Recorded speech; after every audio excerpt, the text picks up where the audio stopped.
Le couteau glissa de ma main tremblante et s'enfonça dans le plancher de bois usé de l'appartement.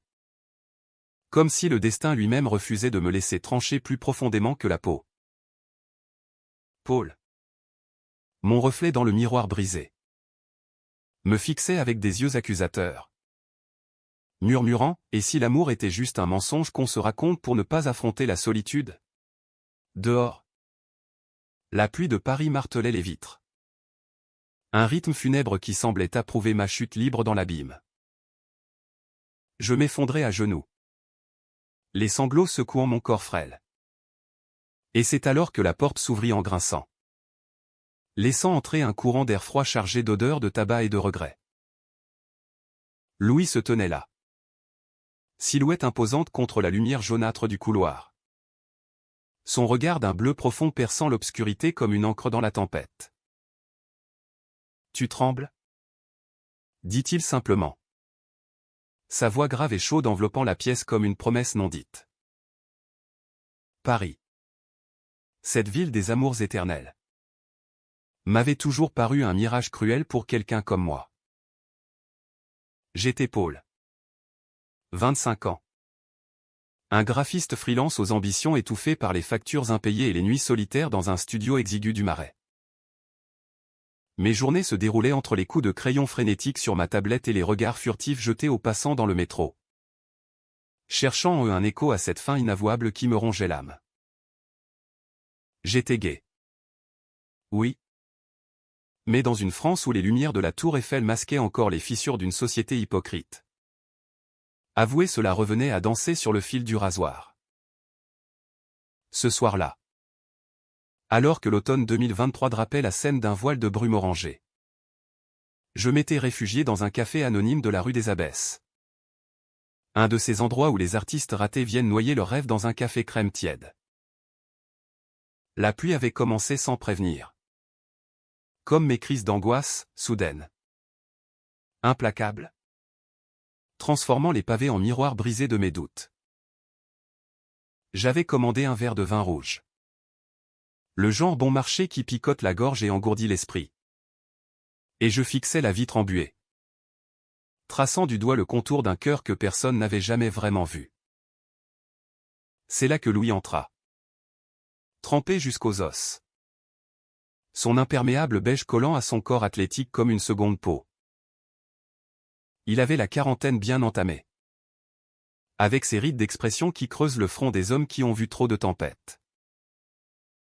Ses cheveux poivre et sel étaient plaqués en arrière. Et ses yeux, d'un bleu ardoise, balayaient la salle avec une assurance nonchalante. Il s'assit au comptoir, juste à côté de moi, et commanda un pastis avec une voix qui roulait les airs, comme un secret partagé. Une sale nuit pour les âmes perdues. Lança-t-il en me jetant un regard en coin. Un sourire en coin aux lèvres. Je sursautai. Mon verre manquant de basculer. Personne ne m'avait jamais abordé comme ça. Avec cette familiarité désarmante. Ouais. Ouais. Pour les âmes perdues en général. Balbutiai-je. Sentant une chaleur traîtresse monter à mes joues. Il rit. Un rire franc qui fit vibrer l'air autour de nous. Et se tourna vers moi comme si nous nous connaissions depuis toujours. Louis. Et toi? L'artiste en herbe qui dessine des cœurs sur les vitres? Je lui tendis la main. Maladroit. Et murmurai mon prénom comme une confession. Paul. Un nom banal pour un garçon qui se sentait tout sauf ordinaire. Nous parlâmes pendant des heures. Ou du moins. Il parla et je l'écoutais. Hypnotisé. Louis était photographe. Un de ces vagabonds de l'image qui avaient sillonné le monde avant de s'ancrer à Paris pour capturer l'âme des rues. Il avait vécu à New York dans les années 90. Au cœur du village. Où l'amour libre et les nuits folles avaient forgé son esprit rebelle. L'Amérique m'a appris la passion brute. Paul. La France, elle, t'enseigne la mélancolie raffinée. Et toi? Qu'est-ce qui te ronge? Sa question me transperça. Et sans savoir pourquoi. Je lui confiai tout, les parents conservateurs de province qui m'avaient envoyé à Paris pour faire de grandes études. Les amis qui me taquinaient sur mes penchants artistiques, sans se douter de la vérité. Et cette solitude qui me serrait la poitrine comme un étau. Il ne jugea pas. Au contraire. Ses yeux s'adoucirent. Et il posa sa main sur la mienne. Un geste fugace mais électrique. La confiance? Paul. C'est comme une photo surexposée, il faut oser appuyer sur le déclencheur avant que l'instant ne s'évapore. Cette nuit-là, il m'invita chez lui. Un loft bohème dans le quartier de Belleville. Perché sur les toits avec vue sur les lumières de la ville. Je tremblais en montant les escaliers étroits. Non pas de froid, mais d'une peur délicieuse. Celle de l'inconnu qui pourrait tout changer. Son appartement était un chaos organisé, des tirages photos jaunis au mur. Des livres empilés en tours précaires. Et une odeur de café fort mêlée à celle du bois ciré. Il me tendit une couverture usée. Tricotée main. Et s'assit près de moi sur le canapé défoncé. Tu trembles? Murmura-t-il. Et avant que je puisse protester, il m'enveloppa dedans. Son corps se pressant contre le mien avec une tendresse qui me coupa le souffle. Nos lèvres se frôlèrent d'abord. Hésitantes. Puis s'unirent dans un baiser salé par la pluie et les larmes retenues. C'était mon premier vrai baiser.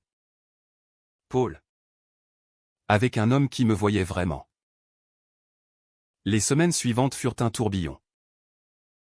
Louis m'emmenait photographier les marchés aux puces de Saint-Ouen au lever du soleil.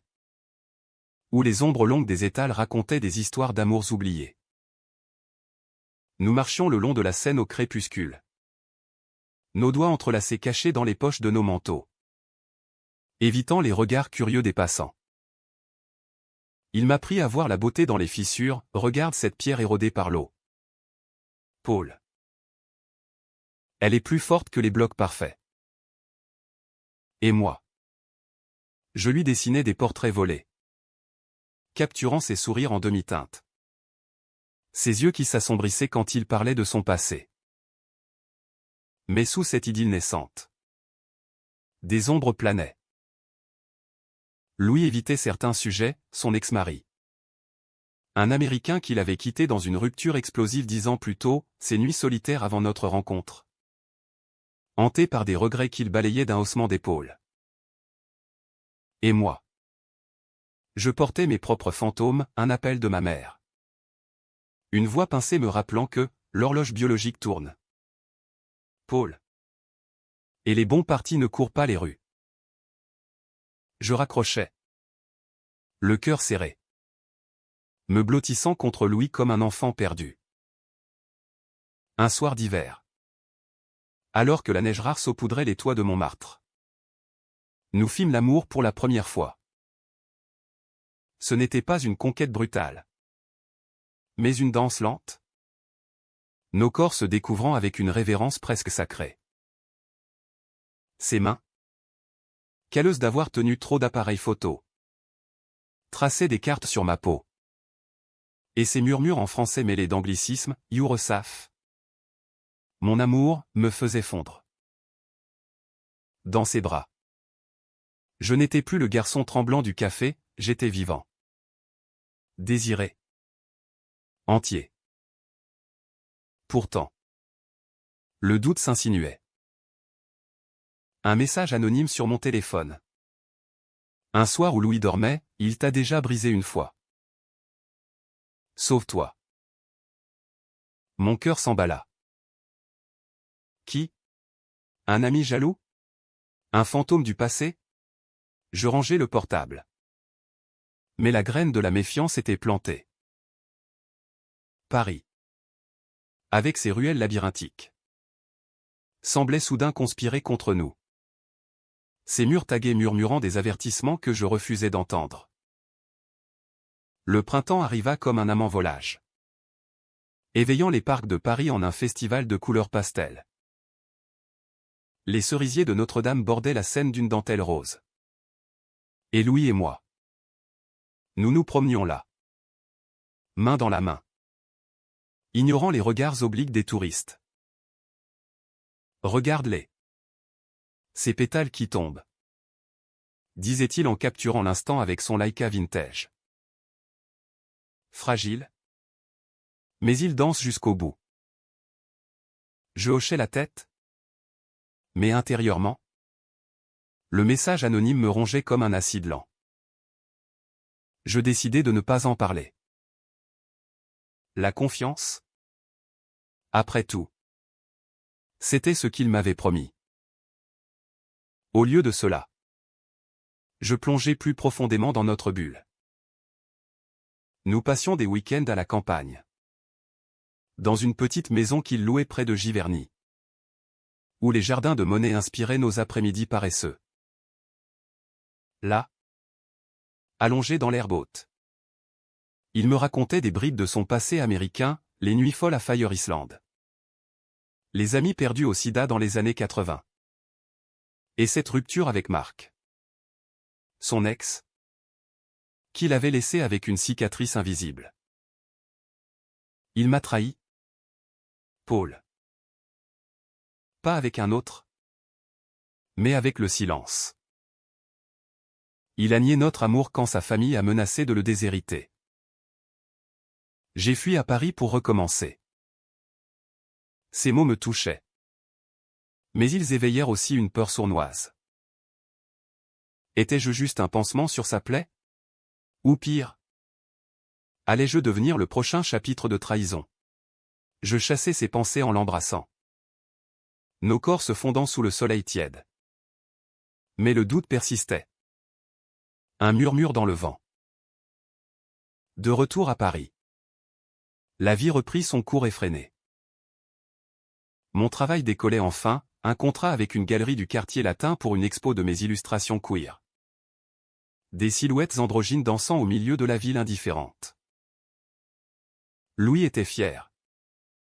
Radieux, il accrocha mes esquisses chez lui, les illuminant d'un projecteur comme des reliques. Tu vas conquérir Paris, mon Paul. Et je serai là, objectif en main, pour immortaliser ta gloire. Mais la gloire a ses ombres. Lors du vernissage, une foule bigarrée envahit la galerie, des critiques snobs, des collectionneurs aux accents british. Et au milieu, un homme que je reconnus vaguement des photos de Louis. Marc. Grand, blond, avec un sourire carnassier qui ne collait pas à l'image du traître que j'avais imaginé. Il s'approcha de nous, champagne en main, et posa une main possessive sur l'épaule de Louis. Ça fait un bail, chérie. Tu as l'air revigoré. Louis blêmit, son bras autour de ma taille se raidissant. Marc. Que fais-tu ici? La tension était palpable.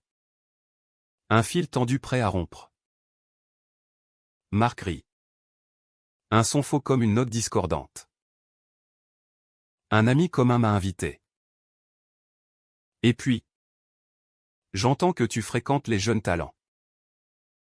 Félicitations, Paul. C'est ça? Son regard me jaugea. Calculateur.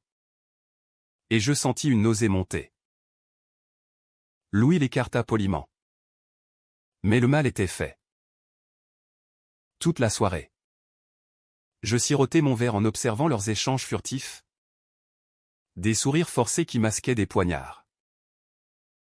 Plus tard, dans la nuit, de retour au loft, l'orage éclata.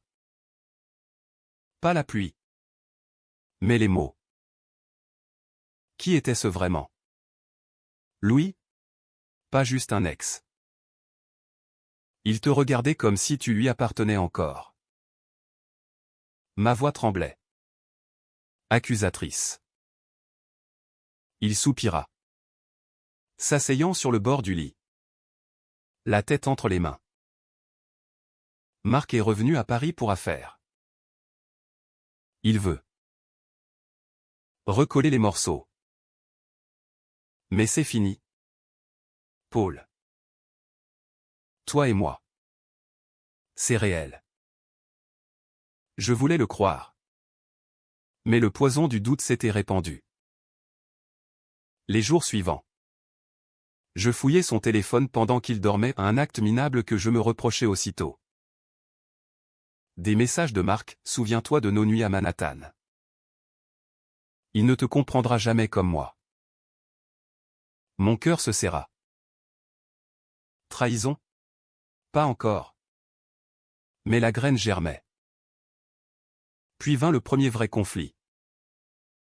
Ma famille débarqua sans prévenir. Ma mère et mon père. Avec leurs valises remplies d'attentes étouffantes.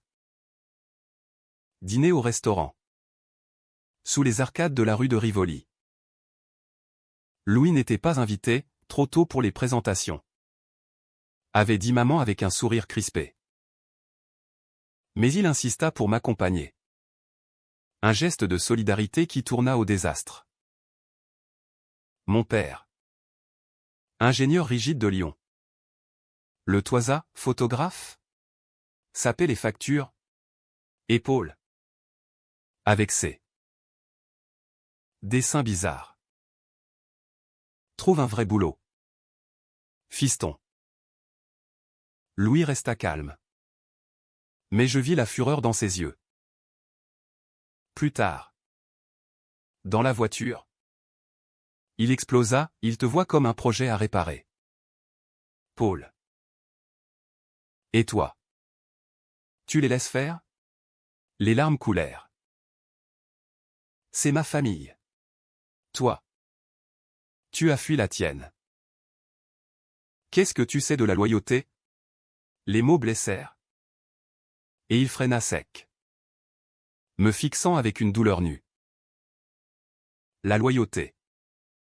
C'est ce que je t'offre. Mais si tu doutes, alors. Nous nous réconciliâmes cette nuit-là. Nos corps un rempart contre le monde. Mais les fissures s'élargissaient. Un autre message anonyme, demande-lui pour l'argent. Il n'est pas clean. Je l'ignorais. Mais le doute devint obsession. Louis, sentant mon retrait, devint distant lui-même. Ses sorties nocturnes se multipliant sous prétexte de shooting. Était-ce Marc? Ou pire? Le climax approchait. Tapis dans les ombres des bouquinistes le long de la Seine.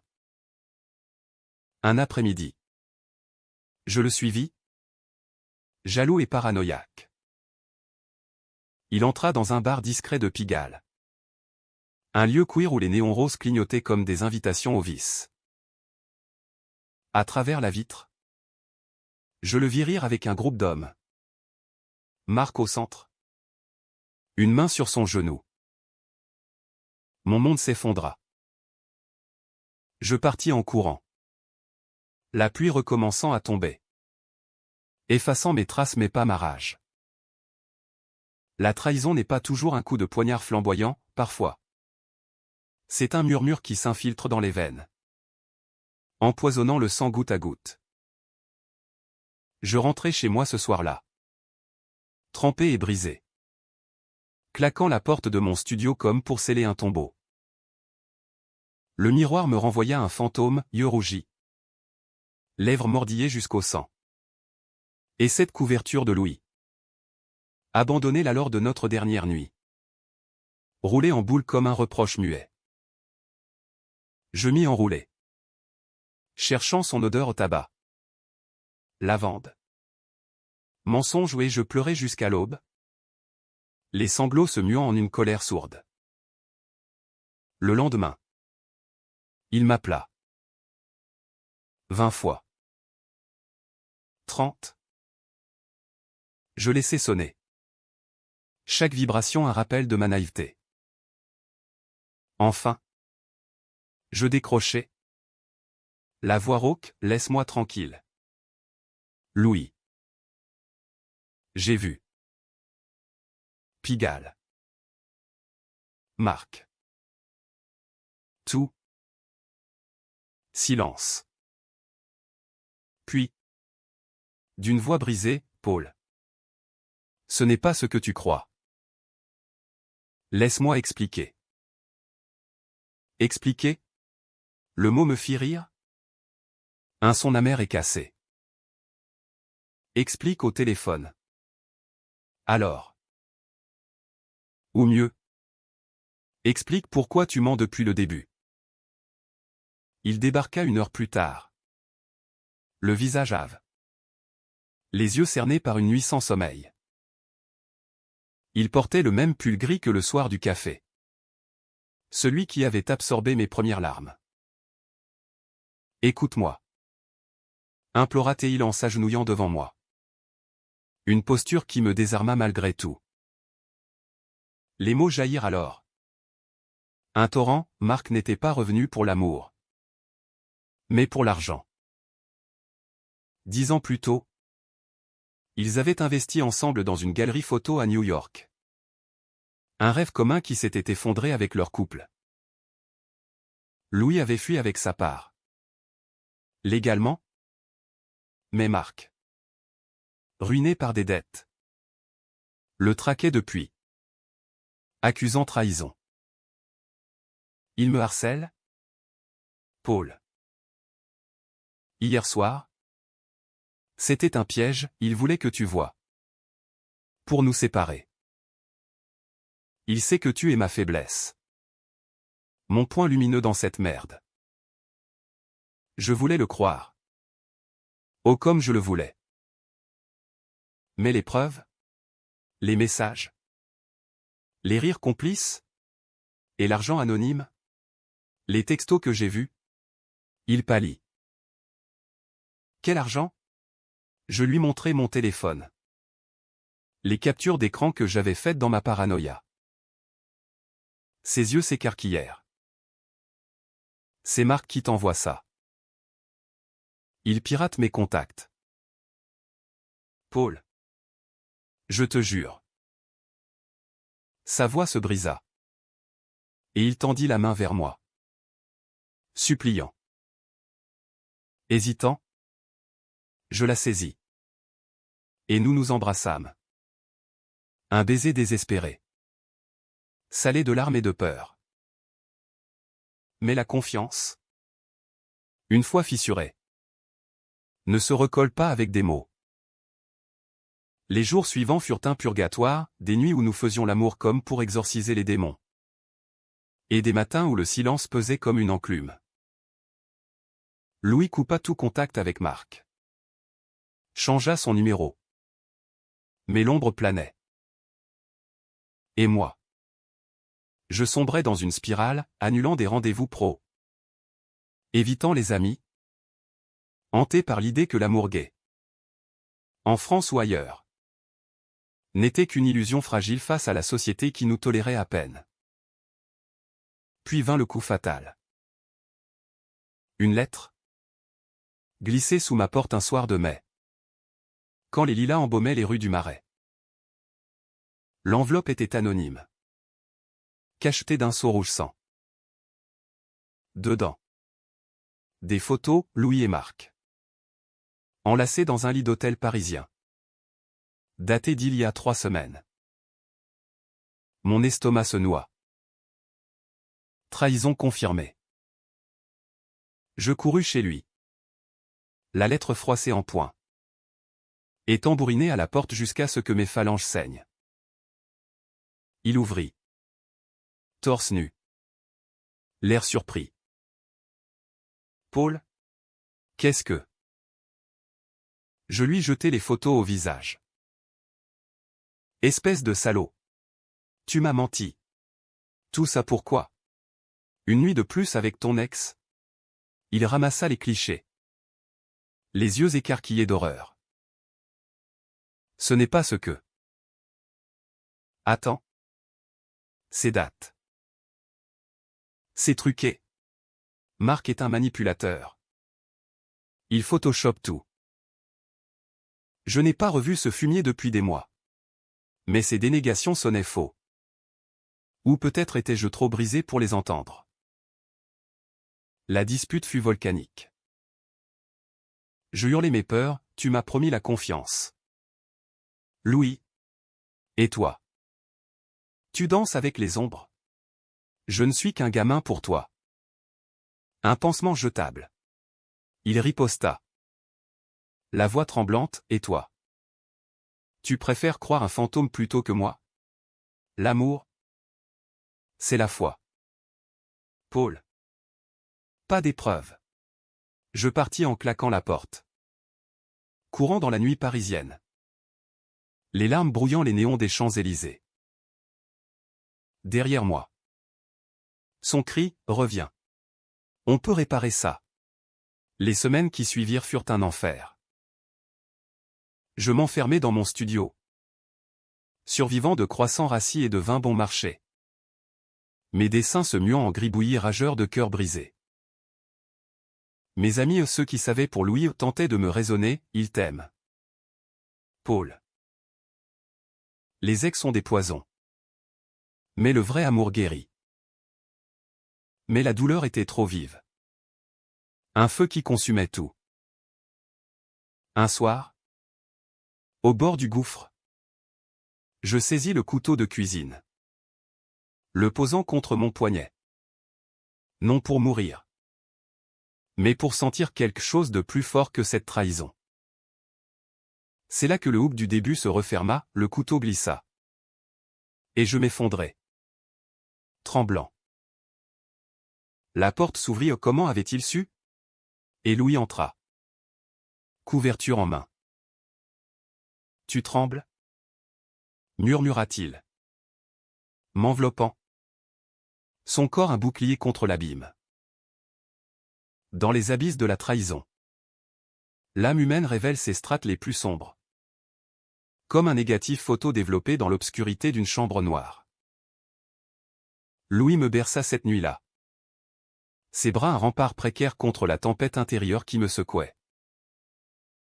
Laisse-moi te prouver. Chuchota-t-il. Sa voix un fil tendu dans le noir. Je ne répondis pas, les mots étaient épuisés. Vidés par les cris et les doutes. Au lieu de cela, je m'accrochai à lui. Inhalant son odeur familière. Me demandant si la confiance pouvait renaître des cendres. Le lendemain, il m'emmena dans son labo photo. Une pièce cachée au sous-sol de son loft. Imprégnée d'une odeur âcre de chimie et de souvenirs figés. Des bacs de développement alignés comme des autels. Des pellicules suspendues en guirlandes spectrales. Regarde, dit-il en me tendant une loupe. Sous l'objectif, les photos incriminantes, pixels truqués. Ombre mal alignée. Un détail infime ou une montre au poignet de marque qui n'existait pas dans la réalité. J'ai appelé un expert. C'est du montage amateur. Mais vicieux. Marc veut me détruire parce que j'ai gagné notre procès il y a 10 ans.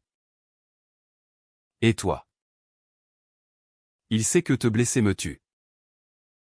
Les preuves s'empilaient. Solide cette fois, email hacké. Témoignage d'amis communs à New York. Marc. Ruiné par des addictions et des dettes. Avait ourdi ce plan tordu pour soutirer de l'argent à Louis.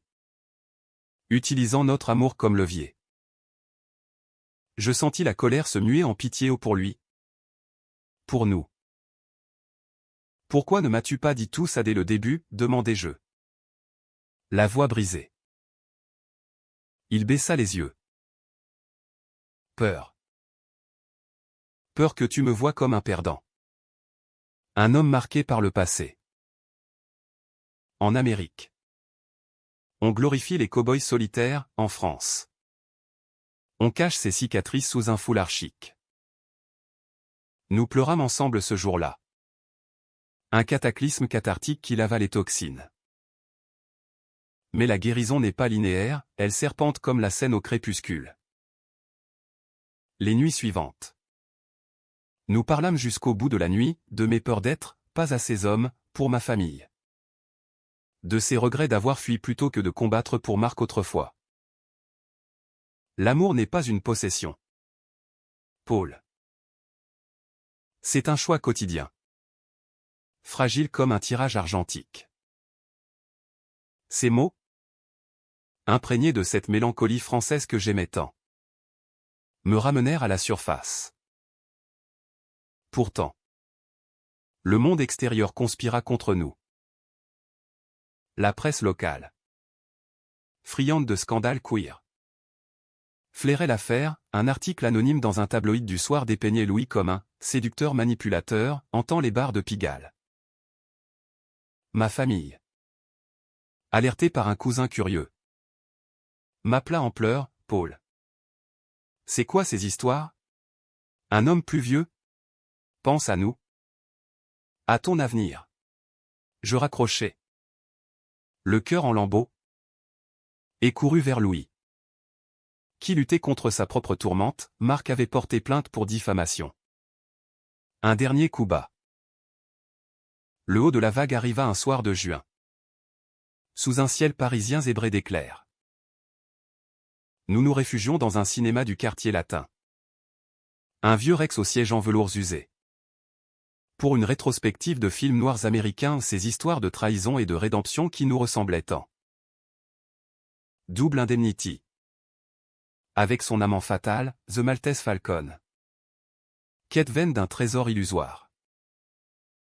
Dans l'obscurité complice. Nos mains se lièrent. Et je murmurai, et si on écrivait notre propre fin? Pas hollywoodienne. Mais vraie. Humaine. Dehors. La pluie torrentielle nous surprit, nous forçant à courir vers un abri de fortune, un porche sous les arches du Pont-Neuf. Trempés, riant aux éclats pour la première fois depuis des semaines. Nous nous embrassâmes sous l'averse. Indifférents aux passants. Tu trembles encore. Taquina Théil. Sortant la couverture de son sac toujours elle. Talisman de nos débuts. Je ris. Le cœur léger. Seulement parce que je vis enfin. Mais le climax n'était pas encore passé. Marc frappa à la porte 2 jours plus tard. Ivre et désespéré. Hurlant des insanités dans l'escalier. Tu m'as volé ma vie. Louis. Et ce gamin. Il finira comme moi, brisé. La police intervint, emportant un Marc effondré. Mais l'incident nous marqua. Louis, hanté par les échos de son passé, sombra dans une déprime silencieuse. Nuit blanche a fixé le plafond, refusant mes caresses. Et si je te détruis? Paul? Comme j'ai détruit Marc. Sa vulnérabilité. Si masculine et française à la fois, cette pudeur face à l'émotion me toucha plus que n'importe quel geste grandiloquent. Je devins son encre. À mon tour. Je l'emmenai chez un thérapeute. Un vieux juif du Marais qui avait survécu à la Shoah et au tabou du siècle dernier. L'amour? Messieurs. C'est comme le vin de Bordeaux, il mûrit avec le temps. Mais il faut aérer les tanins. Parler. Confier. Nos sessions devinrent rituelles. Des confessions nues qui dénudèrent nos âmes, mais luttent avec l'identité. Ces culpabilités enfouies. Lentement, la confiance se rebâtit. Brique par brique. Comme un mur parisien après une émeute. L'été s'installa. Paresseux et sensuel. Avec ses terrasses bondées et ses couchers de soleil sur la butte. Nous voyageâmes vers le sud. À Saint-Tropez. Non pour l'opulence, mais pour la mer Méditerranée qui lavait les plaies. Là, sur une plage déserte au lever du jour, nous fîmes l'amour avec une urgence nouvelle. Nos corps fusionnant sous le sel et le sable. Je t'aime, Paul. Pas malgré les tempêtes, mais avec. Ces mots, prononcés avec cet accent franco-américain qui me faisait chavirer, scellèrent notre pacte. La rédemption, en amour comme en photographie, exige une exposition prolongée à la lumière, au risque de brûler les ombres trop tenaces. Rentré à Paris, Louis et moi affrontâmes le monde reconstruit, plus fort de nos cicatrices. L'affaire Marc se résolut en justice, un arrangement discret. Une thérapie imposée pour lui. Et un silence libérateur pour nous. La presse, distraite par d'autres scandales, nous oublia, nous laissant à notre intimité chérie. Mon expo personnelle eut lieu en septembre, dans une galerie feutrée de la rue de Birague. Mes œuvres, inspirées de notre Odyssée, dépeignaient des amants entrelacés dans les brumes de la Seine, silhouettes tremblantes enveloppées de couvertures spectrales. Regards qui défiaient les ténèbres. Louis était là. Objectif en bandoulière. Capturant chaque instant avec une tendresse infinie. Tu as transformé la douleur en art. Mon amour, murmura-t-il lors du toast final. Son bras autour de ma taille. Au vu et au su de tous. Ma famille, miraculeusement, assista. Maman, les yeux humides, serra Louis dans ses bras après un dîner tendu mais honnête. Il te rend heureux, Paul. C'est tout ce qui compte. Papa, bourru, hocha la tête, tant que tu paies tes factures. Des rires fusèrent, brisant la glace provinciale. Pour la première fois, je me sentis vu. Non comme un fil déviant, mais comme un homme entier. Notre vie s'apaisa en un rythme doux amer. Typiquement parisien, matin paresseux au lit. Café au zinc du coin. Promenade vespérale où nous nous tenions la main sans peur. Louis reprit ses voyages. Mais toujours avec moi en escorte. Notre amour un visa pour le monde. À New York. Un automne doré. Nous visitâmes les rues du village qu'il avait fui, à San Francisco. Nous dansâmes dans des bars queer sous les étoiles californiennes. L'Amérique m'a appris la passion. Confia-t-il un soir. Enlacé sur un banc de Golden Gate Park. Toi. Tu m'as appris la paix. Bien sûr. Les échos du passé persistaient, nuit où le doute me réveillait en sursaut. Où je touchais son visage endormi pour m'assurer qu'il était réel. Louis, patient, me rassurait, la confiance n'est pas absence de peur. Paul. C'est choisir l'amour malgré elle. Et dans ces moments, je me rappelais le titre de notre histoire, non pas une fiction, mais une vérité gravée dans nos chairs. Il avait dit, tu trembles? Et m'avait enveloppé. Non pas pour cacher, mais pour révéler. Le dénouement vint un soir d'hiver 2025. 2 ans après notre rencontre. Sous un ciel parisien étoilé rare. Sur le pont des Arts. Où les cadenas d'amours éphémères rouillaient doucement. Louis s'agenouilla. Pas d'anneau clinquant, nous n'étions pas de cela, mais une photo, un tirage ancien de nous deux. Tremblant sous la pluie. Avec en légende, notre confiance. Éternelle. Épouse-moi. Paul. Pas pour la loi. Mais pour nous. Les larmes coulurent. Chaude et libératrice. Oui. Murmurai-je, l'embrassant sous les lumières de la ville. Pas de fin hollywoodienne avec feu d'artifice, juste nous. Humains. Imparfaits. Enveloppés dans une couverture invisible de tendresse. Paris. Témoin muet. Scintilla un peu plus fort cette nuit-là. Et ainsi, dans la danse éternelle des amours queer, nous apprîmes que la trahison n'est qu'un chapitre. La confiance, le volume entier. Une histoire vraie. Non de perfection, mais de résilience, celle de deux âmes qui, tremblantes, choisirent de s'enlacer face à l'abîme.